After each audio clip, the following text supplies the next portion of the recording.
Hello, Alex. Today we will talk about the future perfect continuous tense. Do you know what it is?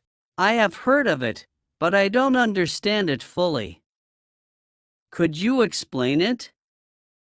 Of course, the future perfect continuous tense is used to show an action that will be happening for a period of time and will continue up until a certain point in the future.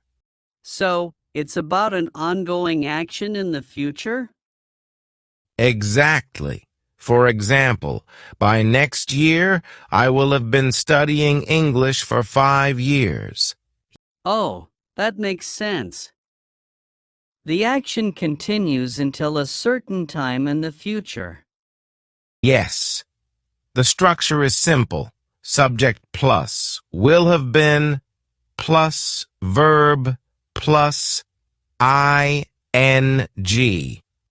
So, will have been is important here? Yes, it's key. It shows that the action will have started earlier and will be continuing until a specific time in the future.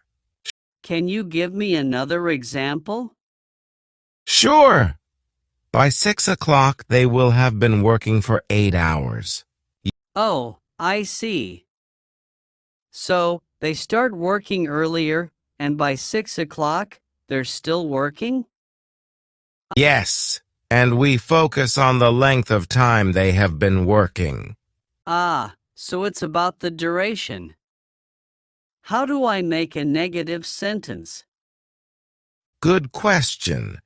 In the negative, you just add not after will.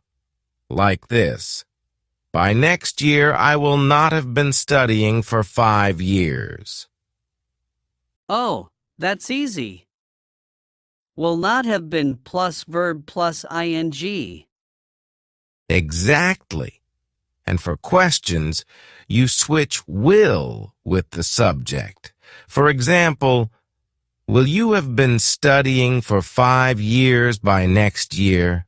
So, the question form is, will plus subject plus have been plus verb plus ing?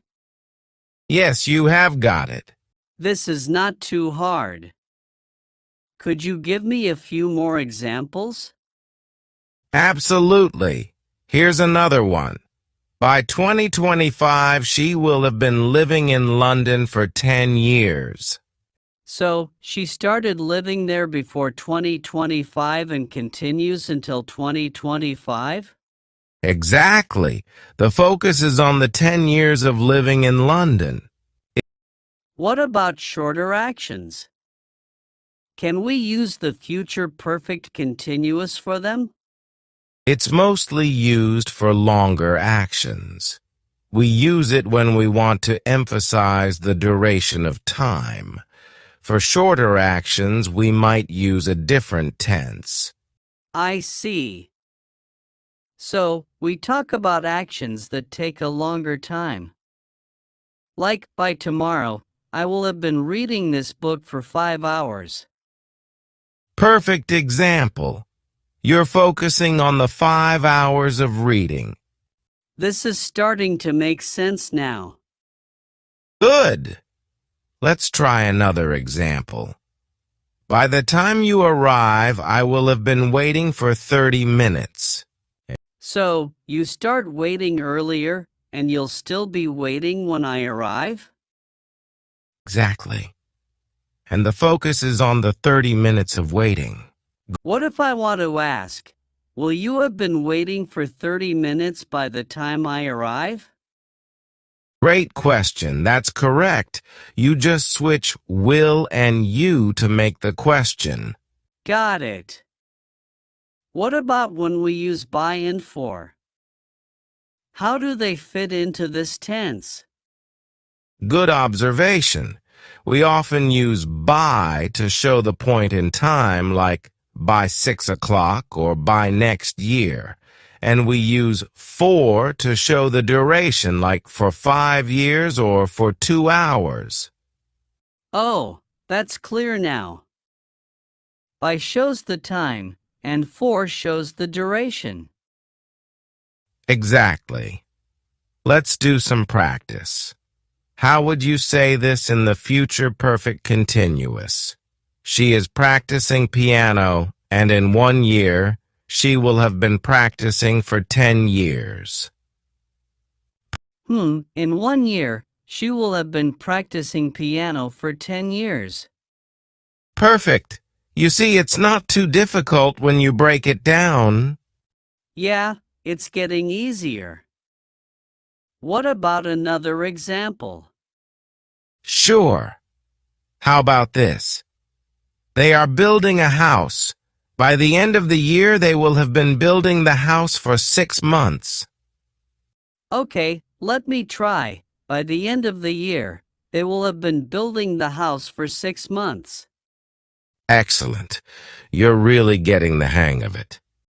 Thanks. Can we talk about some common mistakes people make with this tense? Absolutely. One common mistake is confusing it with the future perfect. Remember, the future perfect is used for completed actions like, I will have finished the book. The future perfect continuous focuses on actions that will still be ongoing, like, I will have been reading the book for 3 hours.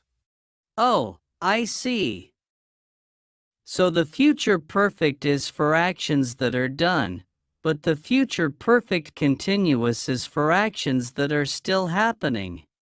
Exactly. Another mistake is forgetting to use the correct form of the verb with ing. It's easy to forget, but always remember to add ing to the main verb.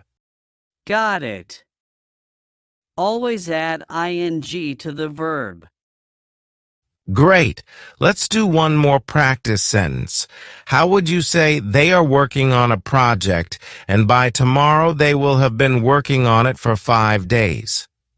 Let me think. By tomorrow, they will have been working on the project for 5 days. Perfect. You really understand it now. I feel much better about it now. This tense seemed difficult at first, but it's not so bad once you break it down. Exactly. It's all about practice. Just remember the structure and focus on the duration of the action. Thanks for explaining it so clearly. I feel like I can use the future perfect continuous now. You're welcome. Keep practicing and it will become even easier. You've done a great job today. I will. Thanks again. Anytime, Alex. See you in the next lesson.